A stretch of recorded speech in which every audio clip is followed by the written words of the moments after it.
వైఎస్ఆర్సీపీ తనకు ఎప్పుడూ అండగా ఉందన్నారు ఎమ్మెల్యే ఆర్కే. వైసీపీ అంటే తనకు అభిమానం ఉంది కాబట్టే తిరిగి పార్టీలో చేరినట్లు తెలిపారు.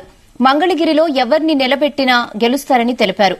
మరోసారి మంగళగిరి బీసీ అభ్యర్థి చేతిలో నారా లోకేష్ ఓటమి ఖాయమన్నారు ఎమ్మెల్యే ఆర్కే.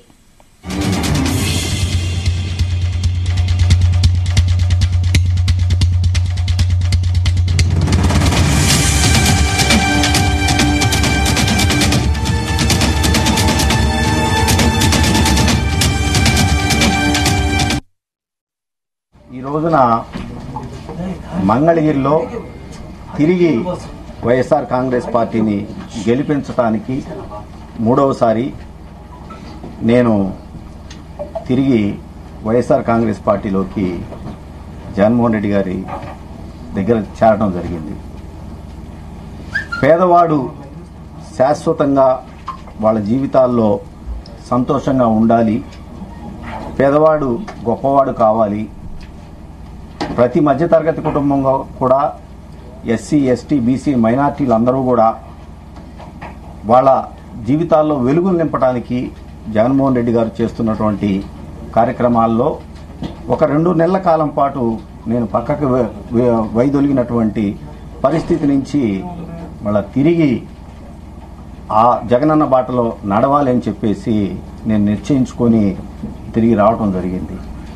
మనందరికీ తెలిసిందే, రాజశేఖర రెడ్డి గారి బాటలో నడుస్తున్నటువంటి జగన్మోహన్ రెడ్డి గారు ఇంకొక 20-30 సంవత్సరాల పాటు ఈ రాష్ట్రానికి ముఖ్యమంత్రిగా నిలబడగలిగితే, ప్రజలందరూ కూడా అండగా ఉంటే పేదవాడు వాళ్ళ జీవితాలు పూర్తి స్థాయిలో ఉన్నత స్థితికి వెళ్తాయని చెప్పేసి ఇవాళ జగన్మోహన్ రెడ్డి గారు చేస్తున్నటువంటి పరిపాలన రుజువు అవుతా ఉంది అనే సంగతి మనందరం కూడా చూస్తూ ఉన్నాం.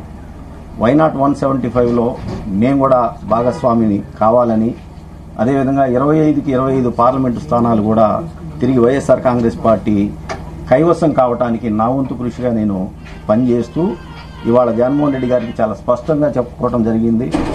2014 నుంచి 2024 వరకు కూడా 2 సార్లు నాకు ఆయన మంగళగిరి శాసనసభ్యుడిగా అవకాశం కల్పించినందుకు ఆయనకి ధన్యవాదాలు తెలియజేస్తూ, అన్నా మీరు ఏ అభ్యర్థిని మంగళగిరిలో మీరు ఇచ్చినా కూడా ఆ అభ్యర్థి విజయానికి పూర్తి స్థాయిగా అన్కండిషనల్గా నేను పనిచేసి ఖచ్చితంగా తిరిగి మూడోసారి మంగళగిరిలో వైఎస్ఆర్ కాంగ్రెస్ పార్టీ గెలుపుకి నేను పనిచేస్తానని చెప్పి చెప్పడం జరిగింది. ఇటువంటి పరిస్థితుల్లో ఇక నుంచి అన్నకి నేను చెప్పడం కూడా జరిగింది, పేదవాడికి ఏ విధంగా అయితే ఈ రోజున జరుగుతున్న అదే ప్రతిపక్షాలన్నీ కూడా చూసాం. 2009లో రాజశేఖర రెడ్డి గారి మీద ప్రతిపక్షాలన్నీ కూడా ఏకమై ఏ విధంగా అయితే మరి రాజకీయంగా వచ్చినాయో ఆ రోజున ప్రజలందరూ కూడా రాజశేఖర రెడ్డి గారికి అండగా నిలబడ్డారు. అలాంటి పరిస్థితి మళ్ళా తిరిగి ఈ రోజున వస్తూ ఉంది.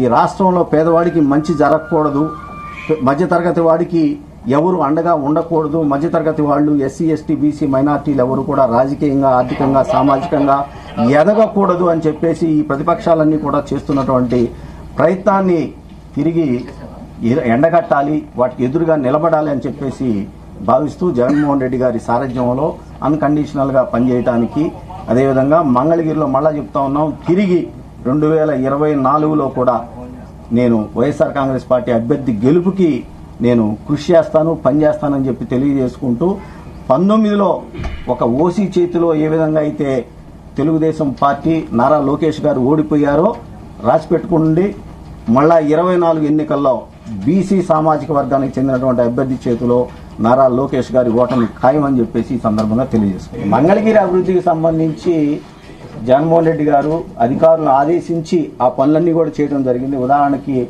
గతంలో చంద్రబాబు నాయుడు గారు ముఖ్యమంత్రిగా ఉన్నప్పుడు ఏదైతే బలవంతపు భూసేకరణకి మంగళగిరి రూరల్, అదేవిధంగా తాడేపల్లి రూరల్ మండలాల్లో బలవంతపు ల్యాండ్ ఎక్విజిషన్ కి నోటిఫికేషన్ ఇచ్చారో దాన్ని రద్దు చేస్తాము అని చెప్పి చెప్పడం జరిగింది. ఆ విధంగా ఆల్రెడీ పని సిఆర్డీఏ వాళ్ళు, గుంటూరు కలెక్టర్ గారు కూడా పనిచేయడం జరిగింది. అది తుది దశకి చేరుకుంది.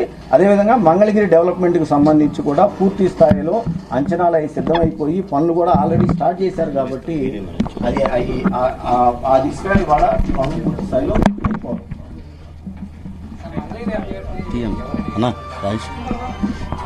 అడగలేదండి జగన్మోహన్ రెడ్డి గారు. జగన్మోహన్ రెడ్డి గారు ఏ అభ్యర్థి రాజశేఖర్ బీసీ సామాజిక వర్గానికి